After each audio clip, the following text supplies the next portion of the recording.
ನಮಸ್ಕಾರ ವೀಕ್ಷಕರೇ, ಕಲ್ಪತರು ನ್ಯೂಸ್ಗೆ ಸ್ವಾಗತ.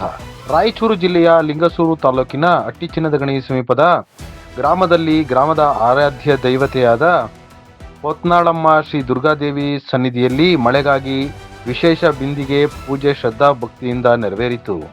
ಸಂಪ್ರದಾಯದಂತೆ ದೇವಿಯ ಬಿಂದಿಗೆಯನ್ನು ಭಕ್ತರು ಡೊಳ್ಳುರಾದ ಹಾಗೂ ಜಯಘೋಷಗಳ ನಡುವೆ ಗಂಗಾ ಸ್ನಾನಕ್ಕೆ ಮೆರವಣಿಗೆಯಲ್ಲಿ ಕೊಂಡೊಯ್ದರು. ಗಂಗಾ ಮಾತೆಗೆ ವಿಶೇಷ ಪೂಜೆ ಸಲ್ಲಿಸಿದರು. ಬಳಿಕ ಪವಿತ್ರ ಜಲವನ್ನು ಬಿಂದಿಗೆಯಲ್ಲಿ ತುಂಬಿಸಿ ಪುನಃ ಗ್ರಾಮದೊಳಗೆ ಭವ್ಯ ಮೆರವಣಿಗೆಯ ಮೂಲಕ ದೇವಾಲಯಕ್ಕೆ ತರಲಾಯಿತು. ದೇವಾಲಯದಲ್ಲಿ ದುರ್ಗಾದೇವಿಗೆ ವಿಶೇಷ ಪೂಜೆ, ಉಡಿ ತುಂಬುವ ಕಾರ್ಯಕ್ರಮ ಹಾಗೂ ಬಿಂದಿಗೆ ಪೂಜೆ ನೆರವೇರಿತು. ನಂತರ 5 ಯುವಕರು ದೇವಿಯ ಬಿಂದಿಗೆಯ ಮೇಲೆ ಬೆರಳಿಟ್ಟು ಪ್ರಾರ್ಥನೆ ಸಲ್ಲಿಸಿದರು. ಗ್ರಾಮದ ಸಂಪ್ರದಾಯದ ಪ್ರಕಾರ ದೈವಶಕ್ತಿಯಿಂದ ಬಿಂದಿಗೆ ತಿರುಗಿದರೆ ಶೀಘ್ರದಲ್ಲೇ ಉತ್ತಮ ಮಳೆಯಾಗುತ್ತದೆ ಎಂಬ ನಂಬಿಕೆ ಇದೆ. ಒಂದು ವೇಳೆ ಬಿಂದಿಗೆ ತಿರುಗದಿದ್ದರೆ ಮಳೆ ವಿಳಂಬವಾಗುತ್ತದೆ ಎಂದು ಗ್ರಾಮಸ್ಥರು ನಂಬುತ್ತಾರೆ. ಈ ಸಂಪ್ರದಾಯವು ಹಲವು ವರ್ಷಗಳಿಂದ ನಡೆದುಕೊಂಡು ಬರುತ್ತಿದ್ದು, ರೈತರು ಹಾಗೂ ಗ್ರಾಮಸ್ಥರು ದೇವಿಯ ಮೇಲಿನ ಅಪಾರ ಭಕ್ತಿಯಿಂದ ಪ್ರತಿ ವರ್ಷ ಮಳೆಗಾಗಿ ಮೊರೆಯಿಡುತ್ತಾರೆ.